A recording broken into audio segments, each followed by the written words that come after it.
How's it, everybody? Welcome back to the latest episode of Game Nights. And it's a very special one. We have some awesome guests. Hi, I'm Rachel Agnes. You may know me as Baytog. I write articles about EDH and the different ways you can enjoy the format. I was also recently appointed to the Commander Advisory Group. You also may know me on Twitter by my very bad MTG jokes. Hello friends, Kenji Numot the Nummy Egashira here. You might recognize me from my Twitch stream where I stream Magic basically every weekday and a lot of Magic Arena these days because that game is great. But I'm excited to be here for my second episode of Game Nights and I'm gonna win this one. Okay, now I'm scared.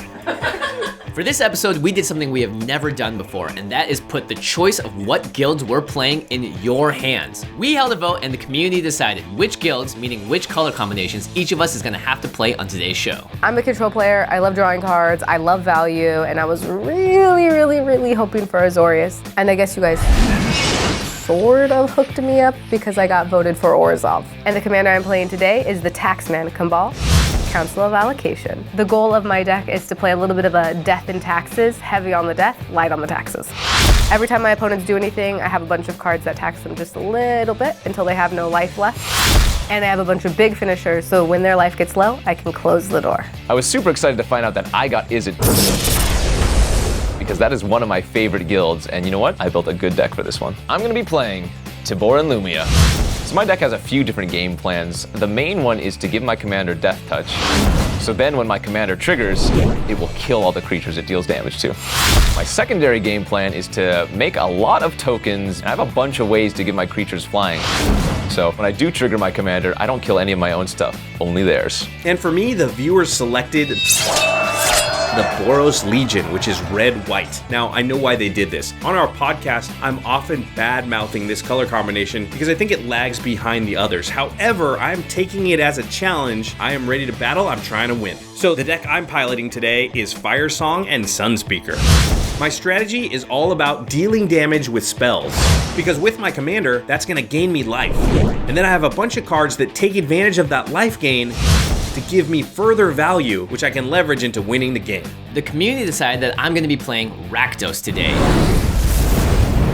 And to be honest, I'm a little nervous. In the past, I played Rakdos a couple of times and it hasn't gone too well. I was mana screwed, I really didn't contribute to the game in a meaningful fashion. So today, I'm gonna try and redeem myself. My commander is Rakdos the Showstopper. My deck is all about flipping coins. So today I'm gonna be praying to the Lords of Chaos that the flips go in my direction. And if they don't, no big deal. Because my deck has a ton of huge demons that I can ramp out and smash my opponents in the face with. Plus, Rakdos is gonna help me kill all my opponent's creatures and keep mine safe. Okay, the Boros Legion, ready to fight. The Orzhov Syndicate is ready to battle. The Izzet League is fired up and ready to go. The Cult of Rakdos says, let's start the show. Okay, well, welcome everyone to the table. It is a pleasure to have you here. First things first, we need to reveal our guild-themed playmats. Rachel, because this is your first time at the table, we have some traditions to uphold. Kenji, you have the honors. I dub thee Dame Rachel. I am not worthy. Arise, Rachel, Duchess of the Inland Empire. Welcome to Game Nights. Only one may stand.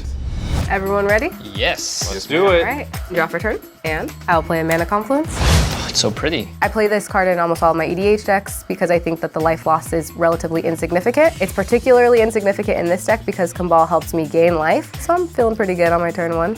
And I'll say go. All right, draw for turn. I will play Wandering Fumarole. Go ahead. Okay, I will draw, and I will play a mountain, and I will tap that mountain, and I will play a Wayfarer's Bauble. Ooh. Ramp. Red and white, not really known for having great ramp, so I'm very happy to have this on turn one. And the fact that it gets a land into play is way better than some kind of artifact that taps for mana, because the land is just gonna be a lot safer. So as far as turn one plays go, I'm very happy with this. Go ahead. Okay, I'll draw for turn. I will play Wooded Foothills. I'm gonna crack it, lose a life. First blood. I'll get a Badlands and put it into play. And because this deck is all about flipping coins, we're gonna be flipping coins from the get-go. I'm gonna play Mana Crypt. What? I was hoping it would be more exciting than that. Yeah, Mana Crypt is just one of those cards that if you have it in your opening hand, or even if you draw it, mid-game or whatever, it's just so powerful, and I'm not gonna lie, I'm jealous. And then I'll cast Herald's Horn, naming demons. I named demons with this card because my deck is mostly comprised of demons, believe it or not. Any way I can get a mana reduction on these creatures is gonna help me out in the long run because they're usually pretty pricey to cast. I'm looking forward to this card getting me a ton of value over the course of this game. So I am off to probably the best start that my deck can have. And I'll pass turn. Okay, untap, draw. I will play a Scrubland, and I will tap 2, take 1 for Mana Confluence, and I will play a Luminarch Ascension. Oh! So once this gets going, which will be pretty soon, hopefully, 2 mana 4/4 angels are pretty powerful. But I also know that this means all 3 people at the table are gonna be looking directly at me. Right now on the board, nobody has nothing that's going to be attacking, no hasty creatures, nothing like that. So unless we have some random burn in our hand, she's gonna be getting 4/4s real quick. And I'll say go. Right, untap, draw. I guess I will play a Halimar Depths. So, Find a 1-drop, 2-drop creature. With haste. With haste. I'm gonna put them back in the same order for Halimar Depths. Wow. Okay. And I'll say go. And Luminarch Ascension will trigger out your end step because I did not take any damage. Thank you for that. It needs 4 counters, right? Yeah. Yes. Oh man. Okay, I will untap. I will draw. I'm gonna play a Clifftop Retreat, and I will pass the turn. And because I didn't take any damage, Luminarch Ascension will take up to 2. And here we see the Luminarch Ascension is halfway there already, and honestly, I don't foresee any way that we're gonna be able to stop it. It's gonna turn online very, very soon. All right, I'm going to untap, mana cripple trigger. So I'll actually flip a New Zealand $2 coin. Oh, look at you. So heads and tails, I'm gonna call heads. Heads. You got it, so no damage. And then Herald's Horn trigger. I draw the card. Unfortunately, I don't hit a demon with the Herald's Horn this turn, but give it a few more, I have a pretty good chance of doing it. All right, I'm gonna play a Blood Crypt tapped, and I'm gonna pass the turn. I had a really sweet first turn. This turn, not so great. I can't threaten Rachel's board state at all, so I just have to pass the turn. And on your end step, because I didn't lose any life, I will take Luminarch Ascension up to 3. Okay. It's like the doomsday clock. How could this be going so bad so early? 3 counters. I'm 1 counter away, and that Luminarch Ascension will be online. Untap, draw for a turn. I'm gonna play Arid Mesa, and then I'm gonna fetch. I'll take 1 damage, and I will get a Godless Shrine, and take 2. Okay. So I will tap 3, take 1 for Mana Confluence to play a Burnished Heart. Ramp, ramp, ramp. I think this card is absolutely awesome. I'm not playing green, so I need some way to get some extra lands into play, and this is the way I'm gonna do it. Rachel tapped out to play this card, which is great. It means that we're not really gonna have to deal with angels this turn yet. And I'll say go. Well, I liked all the cards off of Halimar Depths, but at the end of your turn, I'm going to tap my Wandering Fumarole for blue and play Mystical Tutor. And I'll find Cyclonic Rift. Ooh. The good thing about revealing the Cyclonic Rift with Mystical Tutor is that she's probably not even going to want to invest too much mana into making angels since she knows I have it and I can just do it whenever I want to. Every single play that I make for the rest of the game, I have to think about what's gonna happen when I get Cyclonic Rift. And that is a really bad feeling. And I'll untap, draw the Cyclonic Rift for turn. I'm going to play Cascade Bluffs, and then I'm going to tap 3 and play Coalition Relic. Oh. This can actually ramp me by 2 if I want to, so currently I'm feeling pretty good about my position because pretty quickly I can get to overloaded Cyclonic Rift, and so if she wants to invest that much mana into angels, well, I could just bounce them all in addition to the Luminarch Ascension itself to reset all the counters. And after I play Coalition Relic, I'll pass turn. Okay. Oh, I'm gonna take this up to 4 since I did not lose any life. Oh boy. Luminarch Ascension is now online. We all better get ready because 4/4 angels in the air, especially when Rachel can make multiples, someone's life is gonna go down really fast. On your end step also, I am going to pay 2 and sack the Wayfarer's Bauble. And I will find a mountain, and I will put that into play. Then I will untap, and I will draw, and I will play a Plateau. Then I will tap 4, and I will play a Smothering Tide. Hey! Ooh. We talked about this card a lot on our podcast. I think it's extremely powerful. And also, Josh is in red and white, so this is one of the few ways that he can ramp his mana. I'm not looking forward to what he's gonna be able to do with this card. I'm really happy to get this out early. It's gonna allow for some explosive plays later on. And I will pass the turn. All right, I'll untap. Mana Crypt and Herald's Horn will trigger at the same time, so I'll choose to order the Mana Crypt trigger first. I'll flip a coin, and I will call heads. Got heads. And no damage yet from that thing. Wow. I'm the showstopper. You are the Lord of Chaos over there. Yeah. And I'll look at the top card of my library for Herald's Horn. It is not a demon, so I'll draw that card. Okay, when you draw, Smothering Tithe will trigger. Would you like to pay 2 mana, or should I get a treasure? I'll pay 2 mana, so you won't get the treasure. Wow. And on cue, Jimmy immediately pays for the Smothering Tithe that I thought no one would ever pay for. Come on, man. Can I have a treasure? It's just 1. And I'm going to tap 2 to cast Demonic Tutor. Oh. I like tutoring here because now I have a lot more information about what's going on. I know Rachel, Kenji, and Josh's board state. I understand what their game plan is, so this way I can find a card that really helps me advance my game plan or affects theirs. I will get a card. I don't need to show it to nobody and put it into my hand. I'll pass turn.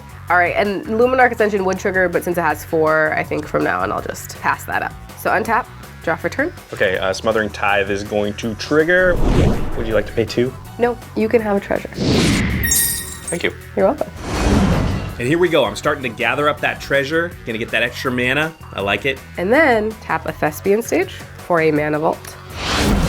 I'm thinking about Kenji and the fact that he has Cyclonic Rift in his hand. If I play this card, I can always use it for the Burnish chart, but if he pops it back to my hand with Cyclonic Rift, I'm honestly not too upset about that either. And I will attack Kenji for 2. Okay. I'll take 2. She has the audacity to attack me for 2 with a Burnished Heart. I mean, come on, you're gonna be making angels soon. You don't have to get it for the 2 points of damage. It's a better blocker. You know, you can sack it, get the lands, whatever. I'm disappointed in her. What's she gonna block? There's no creatures out. Okay, that's true. And then I will say go. So I'm gonna pass the turn. I'm leaving up mana for Ascension and for Burnished Heart, and don't need to do it now, but I'm feeling pretty good that I have some options. At the end of your turn, I will tap my Coalition Relic and add a charge counter. Nice. Untap. Draw. On the draw, Smothering Tithe triggers. Would you like to pay? No, it's all right. Okay, I will make a treasure token. So now I have 2. Getting a lot of mana off that Smothering Tithe. Card seems pretty good. All right, so on my first main phase, the charge counter is going to come off of Coalition Relic. I'm going to add a blue mana. I will then play an island. I have blue, blue, blue, red, red, red. And I will play Niv-Mizzet, Perun. Oh, that's not good. Anytime any of us cast an instant or a sorcery, Kenji's gonna be able to draw a card and ping someone and eventually start smacking them in the air with this creature. This is a really powerful threat. So my deck is full of non-creature spells. Josh and Kenji's probably are as well. So this card is going to get out of control really quick, and it's gonna hurt. So, I mean, if I get to pass the turn and it comes full circle back to me again with Niv-Mizzet, then I think we're going to be in great shape. I cannot let this thing stick around. On your end step, Kenji, I'm going to have to exile your Niv-Mizzet. So Niv-Mizzet is going to trigger, and I'm going to draw a card. Okay, and when you draw that card, obviously you can't pay for the Smothering Tithe, so I'm gonna make a treasure. Okay. I will then deal 1 damage to any target, and I'm gonna deal 1 damage right back to you. Understandable. So Path is gonna resolve. Niv-Mizzet gets exiled, and I'm going to go search for a mountain. And then I'll put that into play tapped. This is great. It clears out Kenji's board and it gets rid of a really problematic threat. And it takes a card from Rachel's hand. So all in all, Josh and I here with the lack of card advantage in our colors, we're happy about this. Tax me for 2, and then end of turn paths my Niv-Mizzet.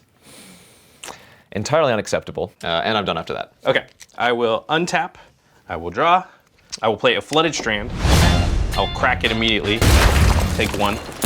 I will find a Sacred Foundry.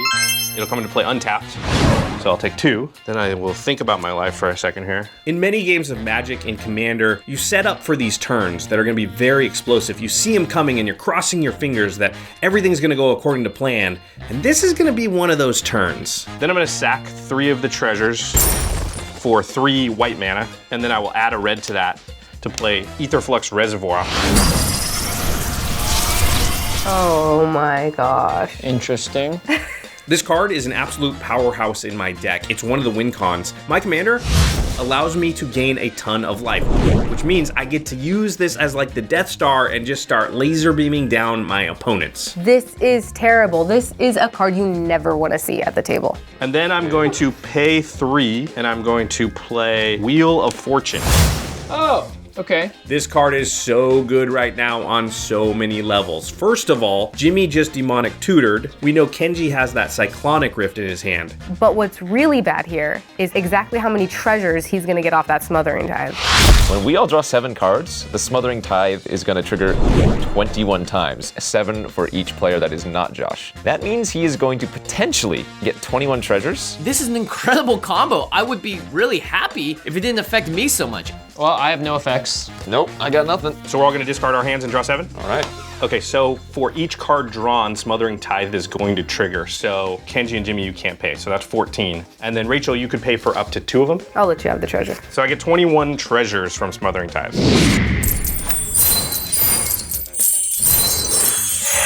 Oh no. Yep.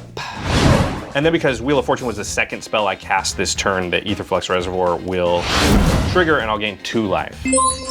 The kicker is I also get to draw 7 cards, which means I have all this mana and a full grip. Let's see what I can pull off. Is this really happening? Is this real life? Are we gonna die like right now? So the first thing I'm gonna do is I'm gonna sack 5 treasures, which will bring me down to 16. And I'm gonna play Vandal Blast Overloaded. Oh. Well, at least this makes my decision very easy because my Mana Vault is going away anyways, so I might as well get those lands. In response to your Vandal Blast, I'm going to tap my Mana Vault and sacrifice Burnished Heart. So go get 2 basics. 2 basics into play. Okay, so that destroys all artifacts I do not control. So that kills my Coalition Relic. Mana Vault is gone. My Herald's Horn and my Mana Crypt gone. Wow. This gets rid of a bunch of mana ramp, sets Jimmy and Kenji back a long ways, and will make it harder for them when they untap now to deal with my board. This is so bad for me. I lost my hand, the card I tutored for, and now all of my ramp is gone. I don't know how I'm gonna get back from this. Then Aetherflux Reservoir will trigger and I will gain 3 life, going to 42. Then I will sack 3 of the treasure, so that means I'll be down to 13, and I will play Sunforger. Yikes. Sunforger is probably the best card in Josh's deck. It allows him to do things that red and white never really can accomplish, which is tutor out instants and cast them for free. That is super powerful. I thought that the Reservoir was bad, but this is even worse if that's possible. Aetherflux Reservoir is gonna trigger, that's my 4th spell, gain 4. And then I'm gonna sack 6 treasure, and I'm gonna cast Firesong and Sunspeaker. So here they come, my commander, very, very important to the deck. You know, Aetherflux Reservoir is powerful, but at the same time, I need to be at a high enough life total that I can comfortably pay the 50 to get rid of one of my opponents. Firesong and Sunspeaker are gonna allow me to do that. But more importantly, right now, they are a creature that can hold the Sunforger. Reservoir is gonna trigger, I will gain 5. You can actually kill someone. He can kill somebody right now. You can kill someone. Go to 1. Then I'm gonna pay 3 of the treasure to equip the Sunforger to Firesong and Sunspeaker. Oh my gosh. Uh-oh. Yeah, we're in huge trouble. Yep. Then I'm going to sack 1 more treasure for a white, and I'm gonna play Enlightened Tutor, and it will find Stolen Strategy, which I will put on top of my library. That's gonna trigger Aetherflux Reservoir, and I will gain 6. Going to 57. I am feeling great. That is a huge explosive turn. I'm set up. The Sunforger can give me some card advantage, some card selection. I'm in a very powerful position. The downside here is that it's obvious to my opponents. They are definitely gonna be teaming up against me, and we'll have to see if I'm able to withstand that kind of pressure. That turn was absolutely insane. I think all 3 of us have to team up and kill him. I'm feeling really worried right about now. So I think the best option for Jimmy, Rachel, and I would be to try to kill the Aetherflux Reservoir as quickly as possible before he gets too much life, because if he's at like 60 or something like that, you know, he's gonna be a little bit hesitant to shoot somebody for 50 because he's at such a low life total afterwards. But if we leave it on the battlefield and he gets to say 70, 80, 90 life, well, he's not gonna have any problem just shooting somebody and having a very healthy life total still. So the clock's ticking and I'm not a watchmaker. You're not a watchmaker? I don't know. And then that is all I can do. I will pass the turn, Jimmy.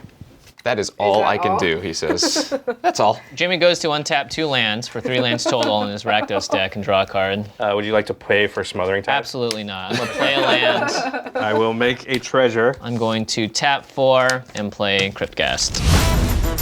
This card is great. It's gonna give me a lot of extra mana next turn, but it's also turn 4, and comparing what I did to what is happening on Josh's side of the table, I don't feel as great about it. I wish I had my artifacts still so I could ramp something else out. Pass turn. Okay, I'm going to tap Mana Confluence and my Godless Shrine to make a 4/4 Angel with Luminarch Ascension.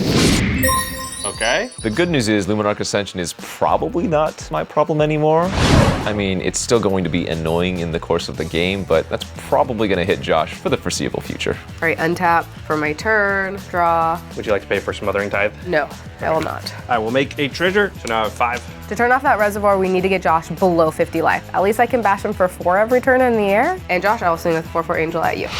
Okay. I have no box. I will go down to 53.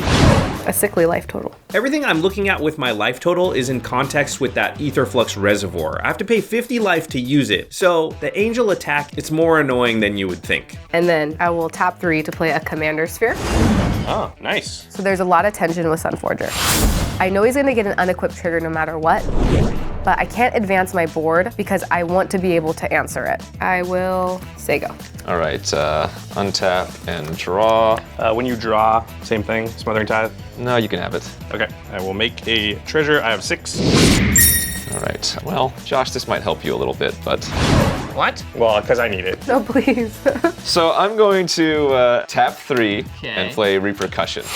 Oh. The Wheel of Fortune was not very good for me, so I'm gonna have to play a kind of a longer game, which I don't even know if that's possible with what Josh has, but I'm gonna play this card and hope it sets me up for the future. I will then play a Gorgon's Flail. This card will give my general Death Touch, which can easily just wipe all the creatures without flying. Luckily, he has to still play his commander, equip it. There's a lot of things that have to happen, so it's a worry for the future. It's not a worry for right now. Sadly, my turn is not very exciting. In fact, I will pass turn. Thanks a lot, Kenji. I'm getting no help dealing with this Josh problem from you or Jimmy. So I guess I'm gonna have to do it all by myself? Actually, at the end of your turn, I will cast Anguished Unmaking on the Sunforger. Ooh. Yes. This is a great start. Sunforger is going to accrue Josh so much value over the long run that if we can get rid of it right now, it's going to effectively nerf him. Okay, I kind of expected she was going to do something like this. Luckily, Sunforger is pretty good actually at protecting itself. In response, I'm going to unequip the Sunforger, and I am going to find Lapse of Certainty. What the heck is this? A white counter? This is the power of Sunforger. It's going to protect his card and make sure it doesn't go away, and that is a huge blow to the rest of the table. Etherflux will trigger, gain 1. Luckily, though, I came prepared and I have more than one answer. Well, I actually have a response. Okay. So I am going to tap 2. I have to take 1 from my mana confluence. I'm And I'm going to Imp's Mischief, and I'm going to have Lapse of Certainty target Imp's Mischief. What? So basically what I can do here is I can make the Imp's Mischief counter his counter spell so that the Anguish Unmaking still resolves. This is a super weird card coming out of black. I mean, honestly, I wasn't expecting it. I doubt Josh was as well, so this is probably gonna get him real good. Ooh, she has a trick on top of her first trick. This is very tricky. Unfortunately, I also have a backup trick. So I'm going to sacrifice 3 treasures Oh no. for red, and 1, and I'm going to play Reiterate. And what I'm going to do is I'm going to copy your Imp's Mischief. But my Imp's Mischief is going to redirect your Anguish Unmaking towards your Luminarch Ascension. Oh, that's not good. What? This is crazy. The color wheel is going nuts right now. Okay, playing the stack in reverse order. My Imp's Mischief will resolve, changing the target of Anguish Unmaking towards your Luminarch Ascension. I lose 3. Now your Imp's Mischief resolves, Yes. which makes Lapse of Certainty target the Imp's Mischief. So my Imp's Mischief's going to go to the graveyard. You lose 3. Now, Lapse of Certainty no longer has a target, so it fizzles. And then Anguish Unmaking targets Luminarch Ascension. Wow, you're making me destroy my Luminarch Ascension and take 3. Basically, the dust settles. Rachel has lost the 2 cards she played out of her hand, plus her Luminarch Ascension and 6 life. This is bad. This is worse than bad. This is the worst thing that could have happened to me. And then because Reiterate was my second spell this turn, I gained 2 life. Back to 53. By the way, that was the end of my turn. I know. Okay, so continue. And then untap. Overall, I can't say I'm pleased. I'm glad the Ascension's gone, but Josh is the one in the commanding position, so the fact that he gets to keep his relevant permanents, no good. There was a slight glimmer of hope that we could stop Sunforger from going off, but right now, the gate's wide open for Josh to walk through. Okay, I'll untap and draw. Then I'm going to pay 3, and I'm going to equip Sunforger. Then I'm going to sack my 2 treasures for a red and a white, and I'm going to unequip Sunforger. I'm going to search my library for an instant. And I'm going to get Price of Progress. Yeah, okay. So I'm gonna take 4 damage. And I have 4, so I'm going to lose 8. I lose 10. But the kicker here is Firesong and Sunspeaker has lifelink, so I'll even out with mine, and I'll gain 23 because Etherflux Reservoir. So I go to 76. The damage to my opponents here is great, but the important thing is bolstering my life total. I'm now at enough life that I could comfortably activate that Aetherflux Reservoir and still be in the game. Like, it won't immediately put me at like single digits, which means the next person that comes at me too hard, they're gonna catch a laser beam to the face. Then I'm going to re-equip Sunforger, and that's it, pass the turn. As Josh passes the turn, I notice he only has 1 mana available, which means that he can't unequip Sunforger, so I have to pay for Smothering Tithe. Okay, untap, draw. I will pay for your Smothering Tithe, Josh. Okay. And then I'm going to play Obnixilis Reignited. That's pretty good. Right now, I have no way to deal with the Sunforger, but Josh needs to have it equipped to a creature in order to use its ability, so I can at least deal with that part of the equation. I'm going to -3 him and kill your Firesong and Sunspeaker, Josh. All right, they die, and we'll go to the command zone. That's a start. Yeah, it's something. This is not the best. It's my only creature on the battlefield. The deck doesn't have a lot of creatures, so this is gonna set me back actually quite a lot. Pass turn. Okay, untap, draw for turn. Do you want to pay for the Smothering Tithe? No. Okay. And then I'm gonna tap Commander Sphere, and then I am going to sacrifice afterwards to draw a card. And can I have a treasure? You may have a treasure. Thank you. And then tap 2 more mana. I'll play Kambal. Now that I'm at 16, I'm hoping people are gonna cast a lot of non-creature spells so I can bolster my life total a little bit. So I'm not just like 1 wind away from passing to eternity. 1 wind? No, I don't know. Like, that's what I came up with, okay?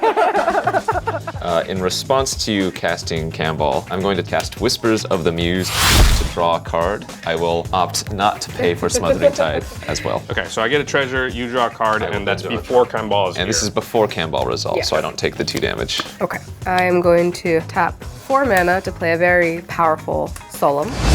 So I will go get a basic land. Solid. This is one of my all-time favorite Magic cards. It's a card that you play early, it gives you a great amount of value, but it's not like, oh my god, this is gonna save me from what's happening in this game, so feels kind of bad, man. And Josh, I'm gonna swing at you with a 4/4 Angel. No box. I will take 4. I will go to 72.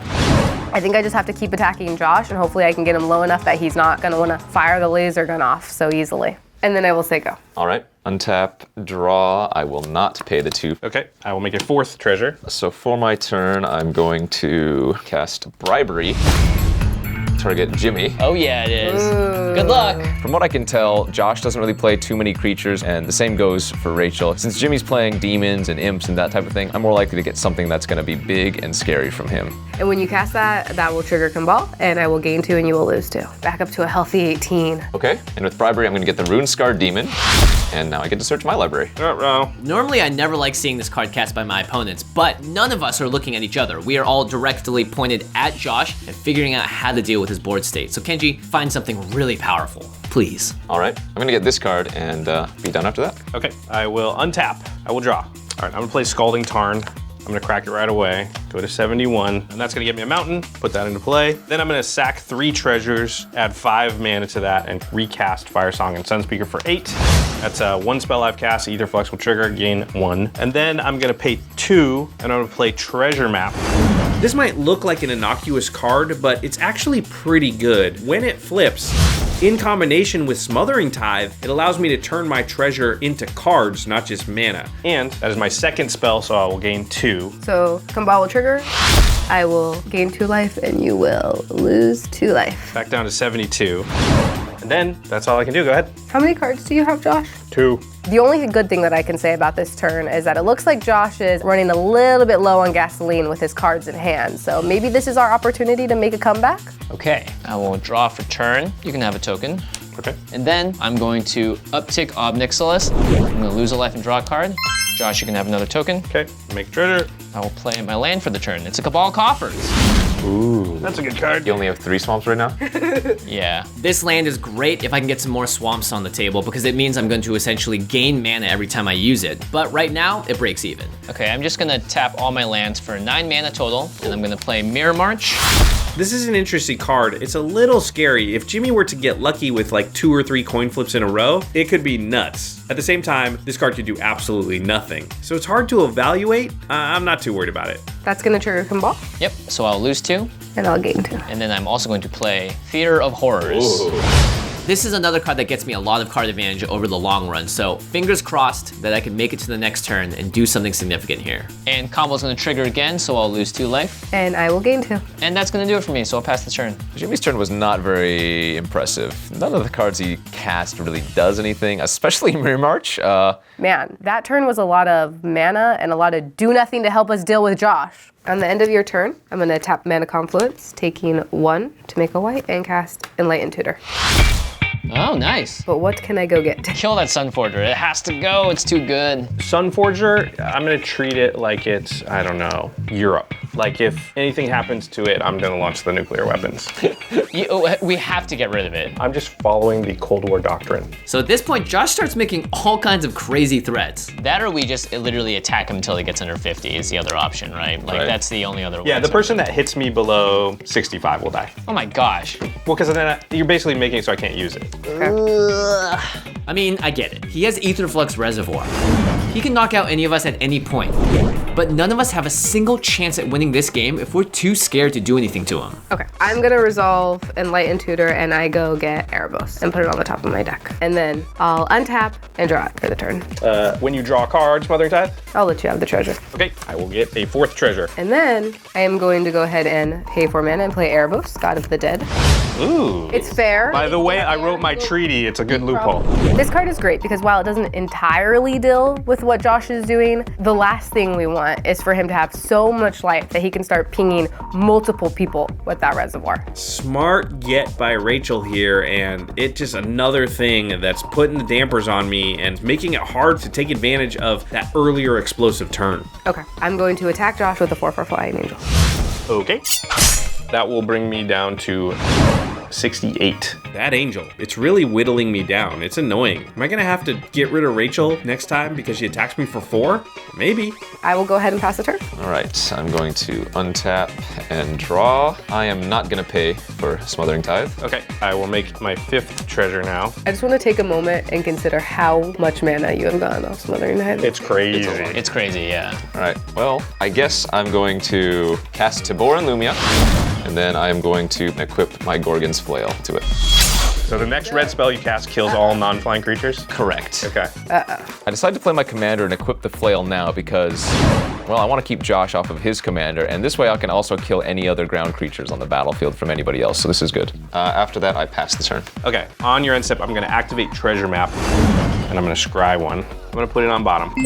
So now Treasure Map has 1 counter on it. And then I'm gonna untap, and during my upkeep, I'm actually gonna pay 1 and scry again. I'm gonna put that on bottom. Then I'm gonna draw for turn. Then I'm gonna play a Bloodstained Mire. I'm gonna crack it, take 1, find a mountain, put that into play. Then I'm gonna pay 3, and I'm gonna go to equip Sunforger onto Firesong and Sunspeaker. All right, I'm going to tap 3 and I'm going to mortify your general. So Firesong and Sunspeaker is destroyed. It goes back to the command zone.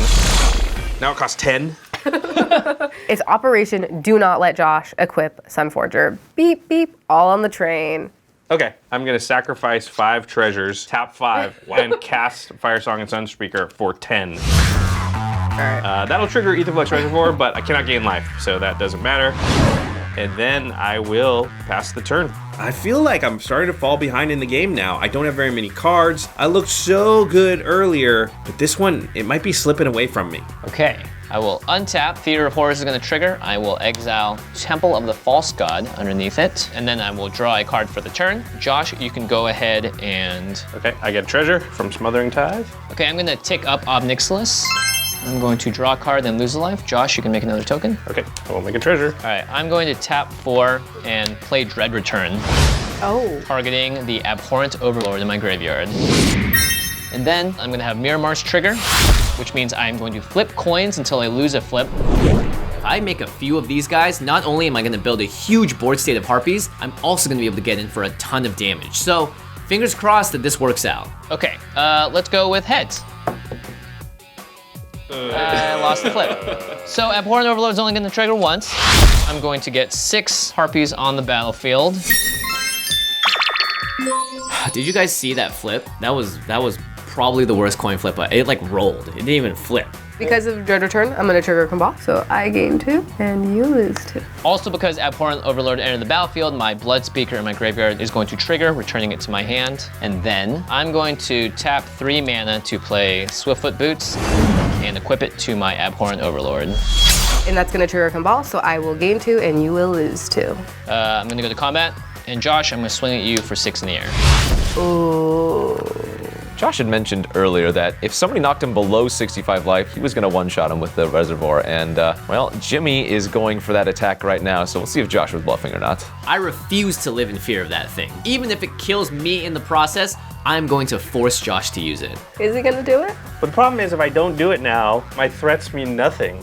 So this is an interesting game theory moment. Jimmy is essentially saying, I bet you won't use your nuclear option for just 6 damage. There's a lot of problems here. One is that I can't gain any more life because of Erebos. This attack, it's gonna bring me down low enough. I feel like I kind of have to use the Aetherflux Reservoir now, or it's gonna be turned off kind of for the rest of the game. In addition, there is some value to following through on the threats you make so that in the future, people believe you when you make a threat. So all of this is adding up to the fact that while I don't really like it, I think I'm gonna have to push the button.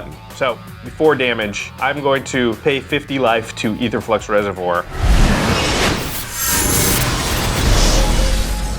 And I will deal 50 damage to Jimmy.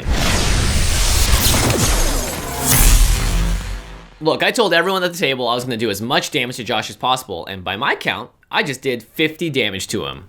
Boom! And I also died in the process. Blech. Honestly, it turned out pretty good for me because one of my opponents is gone and the Aetherflux Reservoir is turned off. Erebos is on the battlefield, so we cannot gain any more until that's gone. We have a chance, a real chance. But there is one downside of Jimmy dying. Okay, because I am also dead, Kenji, I get my demon back. No! Thank you very much. That's actually awesome. That was one of the ways I was going to kill Josh next turn, and I just lost that 6 damage, so that really sucks. Okay, so I will tap 2 mana, I will take 1 for Mana Confluence, activate Erebos, I will pay 2 life and draw a card. Smothering Tithe? Yes, you can have a treasure. Okay. And I will untap and draw for a turn. And then I will tap 5 to play Norn's Annex. Oh, nice. So this is not a super exciting play, but I do know that if this game goes a little bit longer, I do need to worry about Kenji attacking me. And then, Josh, I will attack you for 4 in the air. Yep. I go to 13. I know she had mentioned earlier in the game that she only got to make 1 angel and boo-hoo, this sucks, but that angel's done a lot of work and, you know, she's putting the pressure on Josh to make a move. I will say go. All right, I'm going to untap and draw, not pay for the Smothering Tithe. Okay, I will make a treasure. All right, so I'm going to cast Leap of Flame, targeting Tibor and Lumia. And that's gonna trigger Kambal. I'm gonna lose 2 life. And I will gain 2. And so what's gonna happen is Tibor and Lumia is gonna trigger for both the blue and a red spell because Leap of Flame is both. It's gonna turn into a 5/4 first strike flying. And then it's gonna deal 1 damage to all of your non-flying creatures. And because it has Death Touch, they all die from Correct. I have a response. Oh. I'm going to tap 2 mana and pay 2 life to draw a card. that. Do you want to pay for Smothering Tithe? I'm not gonna pay, you can have a treasure. Thank you. And then that will happen. You didn't find an answer to the trigger to... Okay. This gets rid of Kambal, this gets rid of Firesong and Sunspeaker. Maybe my deck's starting to do something. So I lose my commander in this, but I'm really happy that he turned Sunforger off again, and I get to draw off Solemn. Value. Value Town. And then because of repercussion, you're all going to take 1 damage for each of your creatures that took 1 damage. Okay, so 1 for me. And 2 for me. I suppose I will then attack Josh for 5. Yeah. Go to 7. That's the problem with getting ahead so far so early. There's this lingering effect. Even when you've been knocked back down and you're even below other people, you still seem scary because of what happened before. This is, I'm gonna have to pull a rabbit out of a hat to even have a chance here. And then I will follow up by paying 4 and playing Jace's Sanctum. Ooh. So I play this card as a more of, again, setup card. Josh is drawing his last breath. I think I need to start focusing on Rachel because Josh is not really important anymore. Your turn. Okay. I will untap, and then on my upkeep, I will activate Treasure Map. It will go up to 3, and I will scry 1. I will put that on the bottom, and then Treasure Map's gonna flip, and it will create me 3 treasure tokens. Okay. Then I will draw for turn. 1, 2, 3, 4, 5, 6, 7, 8, 9, 10, 11, 12. Okay, well, I'm gonna sack 10 treasures, tap Temple of the False God, and I'm gonna recast Firesong and Sunspeaker for 12.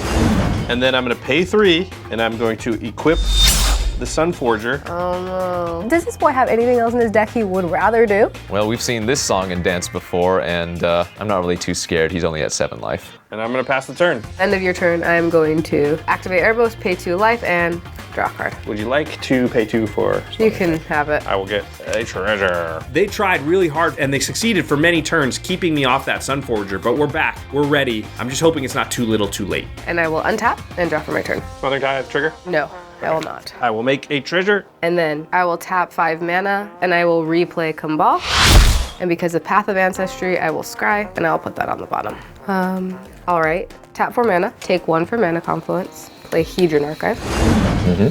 I like this card because when I need mana, it gives me mana, but late in the game, I can sink some mana into it and draw some cards. And then play Aura of Silence. Ooh, that card is scary. It could get rid of Sunforger. If she does that, I'm probably just dead. And Josh, I'll attack you with my 4/4 Angel. This is a tough spot. I cannot go to 3. I feel like I'm forced to unequip Sunforger, and I will find and cast Teferi's Protection. Oh. Yep. This is problematic because that means I'm not going to be able to do anything on my next turn to damage him. So I'm kind of put between a rock and a hard spot. So that is going to trigger Kambal. So I will gain 2. Yep, I go down to 5 before I Phase out.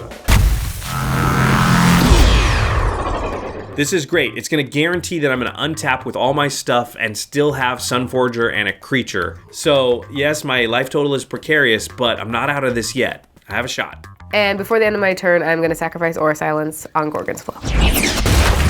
All right. So with Josh so low on life, I'm going to have to start thinking about how I'm also going to deal with Kenji. At this point, Josh is probably not entirely too relevant. This signals to me that, well, I need to look her way now. All right, so untap, draw. You don't get Smothering Tithe anymore, right? I'm not here. You're all out of here? Yeah. So at this point of the game, I've been missing quite a few land drops, and I kind of need an insurance policy. All right, I'm going to pay 3, cast Mystic Retrieval.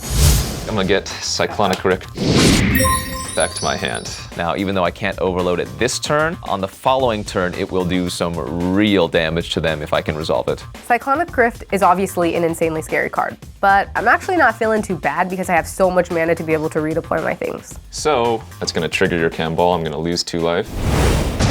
And I will gain 2. Okay.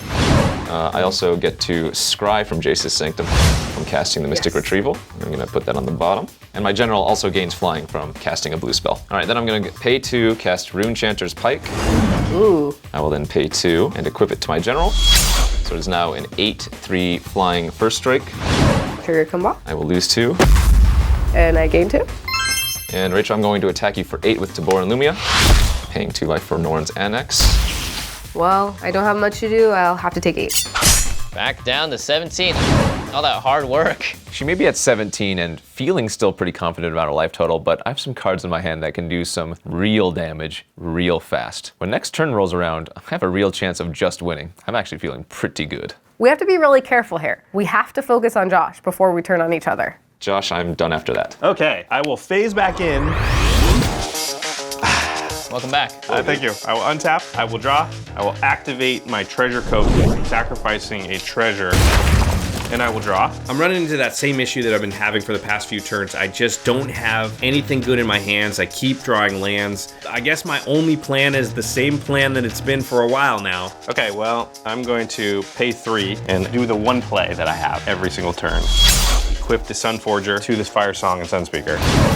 This does give me some tricks I can pull out last minute, so let's see. If they go to kill me, I may be able to survive it. It's gonna be close though. I guess this is gonna be interesting. Can I survive? I'm not sure. Go ahead. We've been here before, and he's protected himself the last turn, but I can't see him surviving another turn with that card. So I will untap, draw for turn. Would you like to pay for Smothering Tithe? You can have it. Okay. So it looks like Josh is a little bit getting back on his feet here, but I've been holding on to a knockout blow that I think will be the 1-2 punch. So I came here to have a good time, not a long time. I'm gonna tap all my mana and I'm going to cast Exsanguinate, X equal to 12.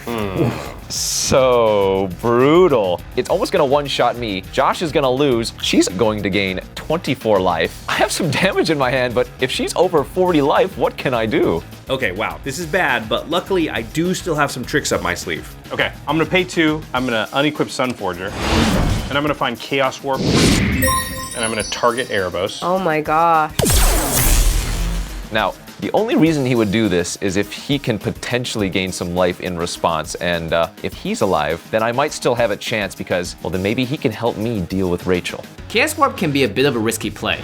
Because yeah, you get rid of the thing, but the opponent has a chance to get a little value back. You could get something really cool though. You could, yeah. All right, the moment of truth. Just reveal the top card. It's a swamp. So you get a swamp. Okay. Oh, and because of Kambal, yep, I will take 2, and you gain 2. And then Exsanguinate's still on the stack, and I will cast Reverberate, and I will copy your Exsanguinate. Oh. Yeah, you got it. I thought he was gonna help me, but now I'm gonna die here, and Josh, you let me down, buddy. This means that Rachel and I are each gonna gain 12, and more importantly, I'm not gonna die. Yeah, so Aetherflux Reservoir, I'm definitely gaining 2. And then Kambal, I lose 2. I gained 2. You gain 2. Let's get this out of the way. Here we go. So then my Exsanguinate actually resolves first, correct? Yes. So you both take 12 and I gain 24. And I go to 27. Yikes. I think bad things are happening to me. And then my Exsanguinate resolves. And then I get Exsanguinate. That was a good one. Man, that was a really good one. The eyes and everything, it was a little scary, yeah. And then I go to 15 and you gain 24. Okay. I think this is actually better for me than it is for Rachel because that means that Angel has a few more hits before it can take me down. Bolstering my life total here is very big. And Josh, I'm gonna attack you for 4 in the air. Yep, go to 11. And I think that's all I can do with my turn, and then I'll say go. Okay, I will untap, I will draw, and then I'll sack a treasure Okay. with my treasure cove to draw a card. I'll pay 3, I'll equip Sunforger again. I have the transcript of the game right here. Josh, equip Sunforger, unequip Sunforger, equip Sunforger, unequip Sunforger, equip Sunforger. Has he literally done anything else this entire game? Then I'll go to combat. I'm actually gonna swing for 8, Rachel, and I will pay the 1 white for Norn's Annex. All right. I'm gonna take 8. And then I will pay 5 Oh no. and play Pyromancer's Goggles. That's gonna trigger Kambal and Aetherflux Reservoir, so I will effectively lose 1. And I gain 2? And then I'll pass the turn. I'm trying to remember exactly what's in my deck here to use with Sunforger. All right. I will untap all of these lands. I will draw for my turn. Yeah, trigger Smothering Tide. I'm not gonna pay. You can have a treasure. Okay. I'm going to tap 2 and sacrifice Hedron Archive to draw 2 cards. Do you want to pay for Smothering Tide? You can have them. All right, 2 treasures. An abundance of riches. This whole game. All right. You know what's even better than 1 knockout punch? A second knockout punch. I cast Debt to Deathless. X equal to 7. Ooh. So I'm gonna lose 14. 14. Okay, in response, I'm gonna unequip Sunforger. Wow, this is bad. It's not just the 14 from Debt to the Deathless. She can still attack me with the Angel, and whatever I use Sunforger for, because of Kambal, I'm gonna take 2. So I have to somehow get above like 20 life here. I don't know if there's anything in my deck left that still does that. The only thing I can come up with is Boros Charm, which will deal 4 to you. I'll gain 4, but then that is not enough to pay my debt. Oh dear. So the creditors came for me, and I just didn't have the money to pay them. And so I guess they took me out. Good game, good game. Good Well game. played, well played. And I won the game. What is that? That's my crown. Your crown? You guys don't give out crowns when people win the game? I came for my crown. Thanks so much to everyone that voted on what decks we should play in this episode. It was awesome seeing some of us spread out of our comfort zone, and hopefully we can do it again sometime. Having to build with those types of deck constraints was actually really cool and really fun. It really puts a new spin and a new light on what you can and can't do. I thought the process overall was really, really sweet. I'm glad people got to participate. You know, I didn't really expect anything from the Boros deck, and seeing Josh just go off on turn 4 was, I think, the highlight of this entire game. I thought my deck was awesome. It was very explosive. It made a good showing. going. However, all of the other players at the table were very smart, working together, using their answers, and I think that's one of the things that makes Commander so much fun. You can be very far out of it to one of the players, but if you can team up with the others, a lot of times you can come back in and you can pull off the victory. Overall, it was great. I feel like every player brought their unique playstyle to the table, and we got to show off what our decks wanted to do in some way or fashion. As soon as you shuffle up those cards and start playing the game with the person, you've made that connection, and getting to see what they do, getting to see how they react to your spells, how you react to theirs, that makes it great. And that is why this is the best game, and that is why EDH is the best format. You heard it here first. No disagreements here. No disagreements here.